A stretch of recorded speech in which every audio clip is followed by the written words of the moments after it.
الملك وعلمتني من تاويل الأحاديث فاطر السماوات والأرض أنت ولي في الدنيا والآخرة توفني مسلما وألحقني بالصالحين. بسم الله الرحمن الرحيم. الحمد لله رب العالمين والعاقبة للمتقين ولا عدوان إلا على الظالمين، وأصلي وسلم على نبينا محمد وعلى آله وأصحابه ومن اهتدى بهديه إلى يوم الدين. أما بعد، هدي إلهي هذا سبحانه وتعالى maanta waxaan meesha ka bilaabaynaa kitaabka lagu magacaabo xisnu lmuslim min adkaari lkitaab wasunna. kitaabkaasoo ah kitaab aada iyo aada u nafacaad iyo manfac badanba. xisnu oo macnaheedu ay tahay gabaati ama dhufayskii almuslim, qofka muslimka uu geli lahaa, oo min adkaari lkitaabi wasunna, dikriyaalkii iyo xusaskii ilaahay kitaabkiisa iyo sunnada nebiga markaa ku yimid. qofka muslimkaa inta adduunka uu joogo wuxuu khatar ugu jiraa shaydaanka. ileen ma raba wanaag badan inuu qofka muslim ka gaaro, dhib ayuu rabaa shaydaanka inuu dadka gaarsiiyo. sidaa darteed ayaa ilaahay wuxuu ugu talagalay dhafays iyo gabaati loogu talagalay qofka muslimka inuu uga dhunto shaydaanka. ma aha meel la qoday iyo guri la galo, laakiin waa ilaahay xuskiisa iyo dikrigiisa inuu isku gabaatiyeeyo oo qofku marka uu isku wareejiyo. kitaabku wuxuu ka hadlayaa adkaar aad iyo aad u badan iyo ducooyin, weliba mar allaala marka xaajooyinka iyo dhibaatooyinka ay yimaadaan iyo mararka kalada. waxyaabaha kitaabka uu tilmaamaya waxaa ka mida marka la hurdayo sidii loo ducaysan lahaa, labiska marka la gashanayo, dharka marka la xiranayo, marka musqusha la gelayo, laga soo baxayo, xabka weyseqaadka iyo marka loo socdo masaajidka, gurigaaga markaad gelaysay, markaad ka soo baxayso, mar allaala marka qofka waxyaaba dhib badan oo culays badan ay u yimaadaan, qofku markuu dambaabo, arrin markay ka cuslaato, daynta markuu gudi waayo iyo waxyaabo badan oo noocaas oo kale ayuu kitaabka ka hadli doonaa. markaan gudihiisa gaarnaan arki doonaa kitaabka sida uu hadlaayo. waxaan ka bilaabaynaa muqadamada. bismi illaahi araxmaani araxiim. almuqadima. ina alxamda lilaahi, mahad ilaahay bay u sugnaatay, naxmaduhu wanastaciinuhu, ilaahay waa ku mahadinaynaa, waana kaalma weydiisanaynaa, wanastakfiruhu, waxaan ka dembi dhaaf weydiisanaynaa dembigii aan galnay, wanacuudu billaahi, ilaahay waxaan ka magangelaynaa min shuruuri anfusina, nafafyaalkeena sharartoodii, wa sayi-aati acmaalina, acmaalaheena kuwooda xunxunkaa, man yahdihi allaahu, qofkuu ilaahay hanuuniya falaa mudilla lahu, wax dhumin karaa ma laha, waman yudlil, qofkuu ilaahay dhumiya falaa haadiya lahu, wax hanuunin karaa uma sugnaanin. wa ashhadu waxaan qirayaa an laa ilaaha ila allah, alla xaqnimo lagu caabudo inuusan jirin ilaa ilaahay maahane waxdahu, xaala uu keligiis yahay, laa shariika lahu,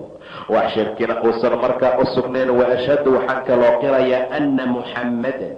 nebi muxamed, cabduhu, addoonkiisa inuu yahay, iyo wa rasuuluhu,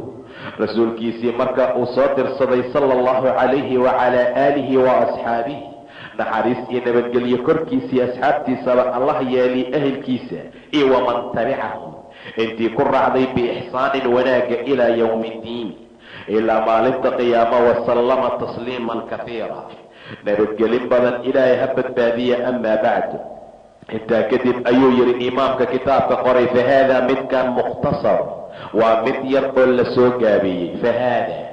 midkan gacanta aad ku haysatee kutubkan yar ah, mukhtasar, mid mukhtasar ah waaye. ikhtasartuhu waxaan ka soo gaabiyey buu dhahay imaamka min kitaabi, kitaabkayga lagu magacaabo addikru waadducaau, xuska iyo baryaha iyo walcilaaju, isu daaweynta biruqa min alkitaabi wasunna iyo wasunnati, sunnada laysku tufo iyo kitaabka iyo sunnada ka sugnaaday. ikhtasartu waan soo gaabiyey fiihi kitaabka dhexdiisa qisma aladkaar, xusaska qayb ka mida, liyakuuna si uu u ahaada kitaabka ayaan u gaabiyey khafiifa alxamli, mid xambaaritaankiisa uu khafiif yahay, fi lasfaari, marka safarada iyo socodka markaa lagu jiro inuusan qofka cuslaynin, uu noqdo mid yaroo gacanta lagu qaadan karo, jaabka la gashan karo, boorsada lagu ridan karo. saasaan markaa ugu talagalay, liyakuuna khafiifa alxamli, xamligiisa mid khafiifa inuu noqdo fi lasfaari. waqad ikhtasartu waxaan ku soo gaabiyey buu yidhi calaa matni dikri, shigitaanka matnigiisa waktafaytu waxaan uga gaabsaday oo aan kuga kaaftoomay fii takhriijihi soo saaridiisa bidikri masdari hal masdar xusidiisa aw masdarayn ama laba masdar waa meesha xadiidka uu ka soo fulay oo mimaa wujida fi lasli midka asliga laga helay ah waman araada qofkii doona macrifata asaxaabiyi saxaabiga aqoonshasadiisa qofkii raba saxaabiga xadiidka wariyey inuu ogaado aw ziyaadata ama ziyaado raba fi takhriiji takhriijka iyo soo saaridiisa wax ziyaada qofkii ka raba facalayhi birujuuci waxaa korkiisa ahaaday inuu u noqdo ila alasli asalkii meesha laga keenay waas'alu allah ilaahay ayaan su-aalanayaa caza wajal caza qaalib ahaa oo wajalla weynaaye biasmaa'ihi alxusnaa magacyaalkiisa fiican iyo wa sifaatihi alculaa sifooyinkiisa sarsareeyaan ku su-aalana an yajcalahu inuu ilaahay ka dhiga khaalisan mid baraxla oo khaalis looga dhiga liwajhihi lkariim wejigiisa kariimkaa wa an yanfacaniya bihi inuu igu anfaco kitaabkan fii xayaatii wa bacda mamaatii noloshayda iyo geerideyda ka gadaal wa an yanfaca bihi inuu ilaahay ku anfaco kitaabkan man qara'ahu qofkii akhriya aw tabacahu ama daabaca aw kaan amase sabab u noqda fii nashrihi inuu faafo inahu ilaahay subxaanahu nasahnaaye waliyu dalika arrintaa ayuu weli u yahay waalqaadiru calayhi waa mid kari kara wasala allahu wasalama calaa nabiyina muxammadin wacalaa aalihi waasxaabihi iyo waman tabicahum biixsaanin ilaa yowmi ddiin intaba ilaahay naxariis iyo badbaado ha siiyo waaye